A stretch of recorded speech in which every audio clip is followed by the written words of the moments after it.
Assassin's Creed Valhalla is coming to consoles and PC very soon indeed, and I do not blame you one bit for wanting to lap up all the details you can about the Viking assassinating RPG, because I am right there with you.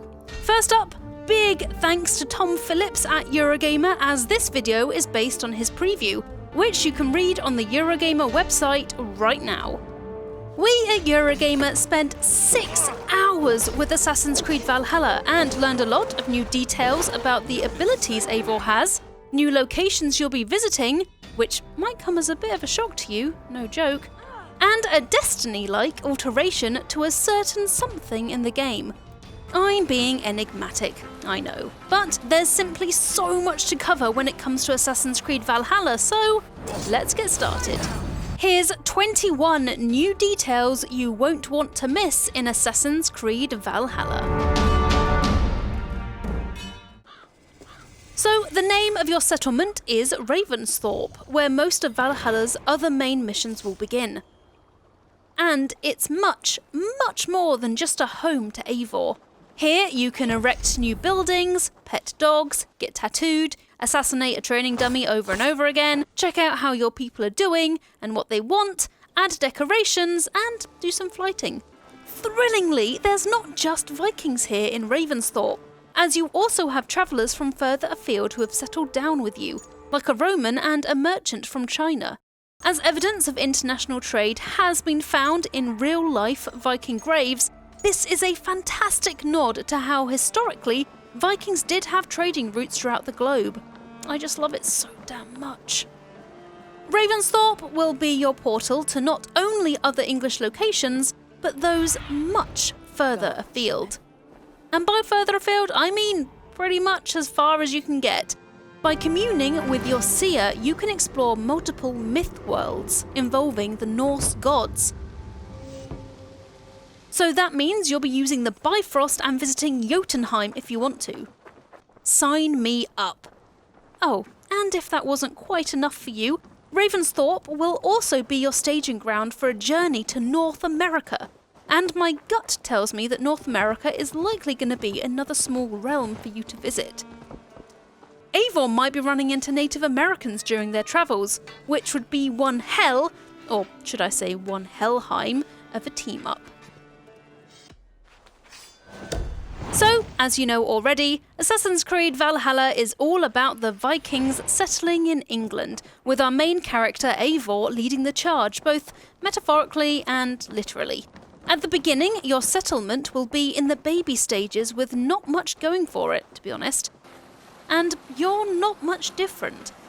Eivor hasn't got many showy special powers or many people on their side at this point. So, as their olden time influencer credentials need some work, instead, you need to establish your people's foothold by deposing a local ruler and installing a puppet replacement friendlier to your cause.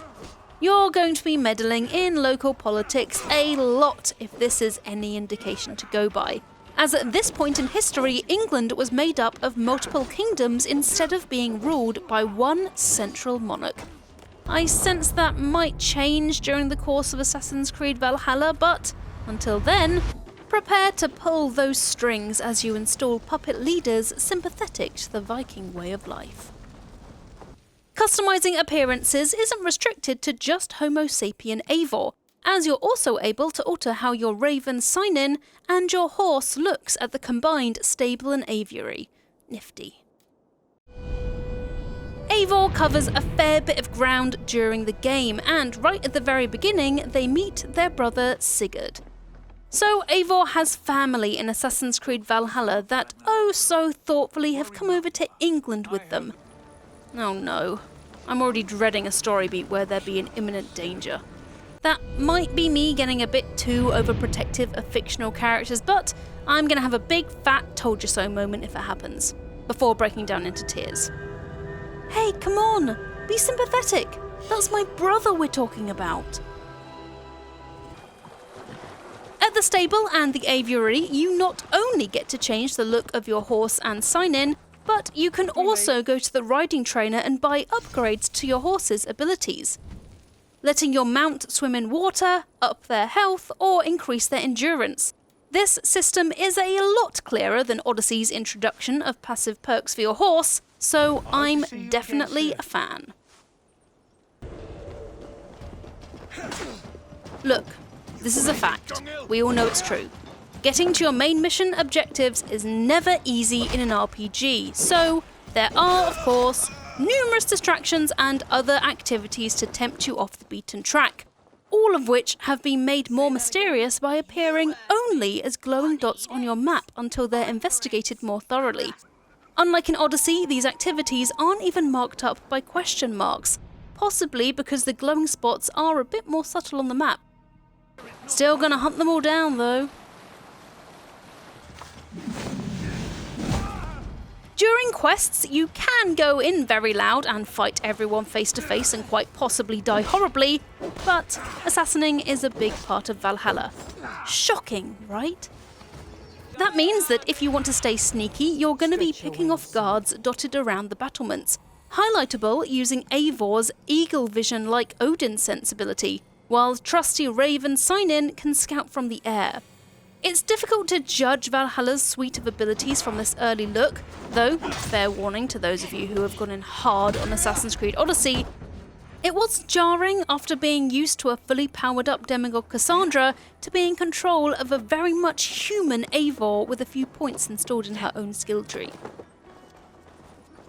Rise, my friend. Notably, there didn't yet seem to be a way for your Raven Sign-In to mark enemies from above like your eagles could in Origins and Odyssey. But who knows, that could be an ability you unlock further down the line.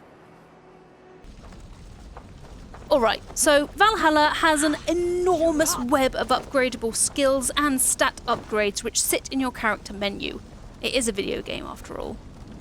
Laid out like constellations in a planetarium, this is where things get interesting, as unlike in Odyssey, the vast majority of its nodes remain covered by fog until you progress further down each branch. Despite that, I could see early options to unlock different assassination methods, buff health, and begin adding special abilities. For example, you can unlock the ability to counter damage and roll after falling. Regardless of the fact that Eivor is going to be a very squishy human being at the beginning of Valhalla, for now the combat remains an enjoyable challenge, with its addition of a second held item, be it shield or dual-wielding 2 axes, used to block certain hits. And while I'm talking about fighting, that leads me quite nicely onto damage, specifically gravity-related damage. You can see where I'm going with this, can't you? Odyssey's late-game immunity to full damage is very much no longer present, which Eivor discovered the hard way. It could unlock later as a passive ability like in Odyssey, but that's a big old bit of guesswork on my behalf. Still staying on the topic of damage and it happening to Eivor quite a bit, fans of FromSoftware fare like Dark Souls, Soulsborne and Sekiro will recognise Valhalla's telegraphing of attacks you can parry, which flash up here in amber, and those you've got to use Odyssey's returning dodge roll to evade, which flash up in red. Pay attention to those attack cycles, people. You won't regret it, and it'll prevent your limbs from being prematurely severed from your body, which is a benefit in my book. The addition of a shield, or 2 shields if you fancy dual-wielding those, feels like a direct response to Odyssey's lack of them. The absence of shields in Odyssey was criticised by fans since shields were used by Cassandra's enemies and were, let's be honest, quite an iconic part of the ancient Greek look. So Valhalla has listened to that feedback and now you can use either 1 or 2 shields if you so wish. Changes from Odyssey to Valhalla go far beyond just shields and, I must say, they do feel like a clear reply to fan critique. These include the scaling back of Odyssey's XP and levelling system, which came under fire for gating player progress while XP boosts sat within the in-game shop. Not cool. To remedy this, Valhalla now has Destiny-like power numbers on individual gear items which increase Eivor's overall strength, while her stat upgrades sit on the aforementioned Constellation skill tree, with nodes unlocked by completing activities. Combine the both of them to create your own Viking scourge of the English Isles, or valiant protector of their young settlement. How you see EIVOR is very much dependent on how you're going to do things in Valhalla, but I'll get back to that element of choice later. In places like Repton, EIVOR isn't too popular, being a Viking and all. So in areas like this, EIVOR must skulk about unseen with their hood up. It's been a while since Assassin's Creed included large map areas where its main character was continually at risk, but then again, it's been a while since you could blend in with NPCs by hiding between them or sitting down on a nearby bench. I distracted one enemy by directing a mumbling drunkard I had called upon to go bother them instead, then slipped into a church. Not to do anything pious, mind you. This might have already been obvious to you considering the gameplay that's being pushed into your eyeballs right now, but Valhalla is often pretty bloody in a way that Assassin's Creed hasn't really been before. Heads are regularly lopped off in combat and roll around the floor. Prone enemies can be stomped on. Basically, Tarantino would be proud. Which leads me on to something that deserves its own point.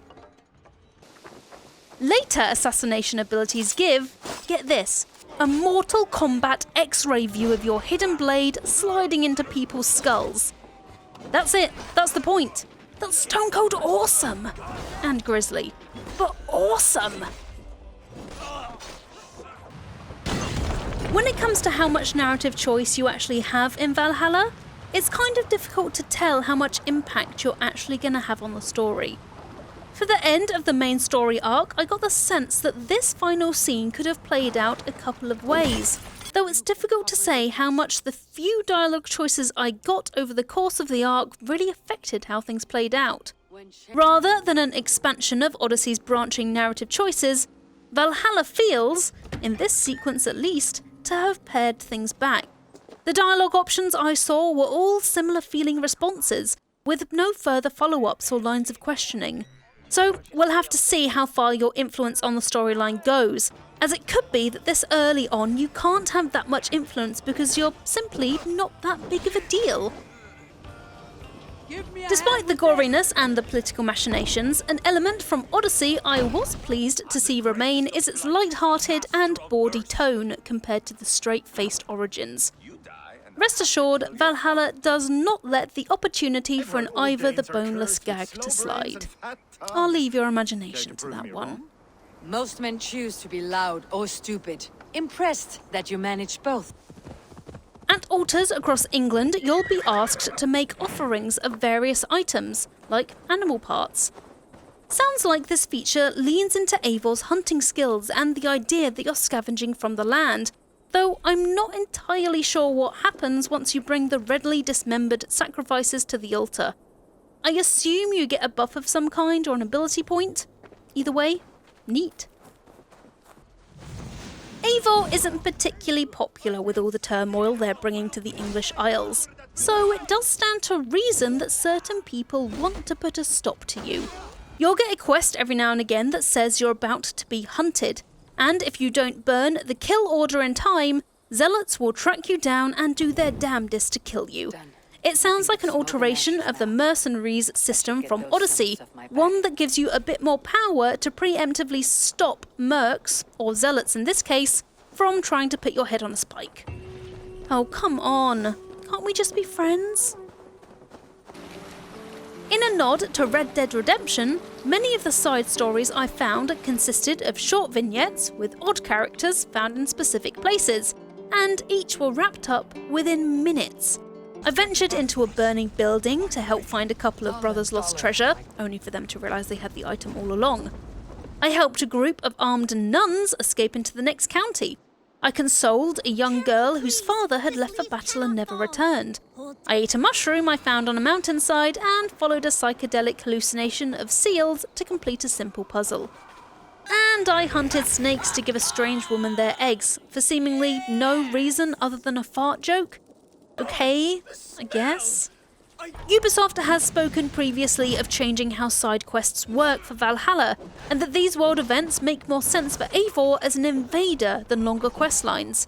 But no matter the intention, I can't escape the feeling that it's just plain disappointing how thin these feel compared to the more involved Witcher-esque stories Odyssey had to offer, with few or any decisions to make along the way.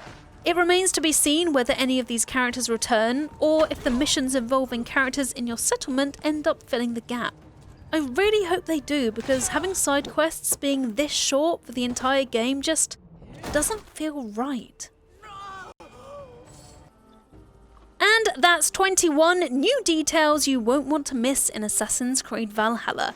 If you enjoyed the video, thanks very much, and also don't forget to like the video and subscribe to Eurogamer for more videos about Assassin's Creed Valhalla, because I am going to be playing a lot of it.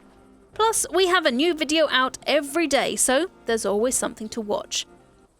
Now, if you'll excuse me, I've already been given some new tattoo ideas thanks to the tattoos you can add at RAVENSTHORPE, so I'll see you next time.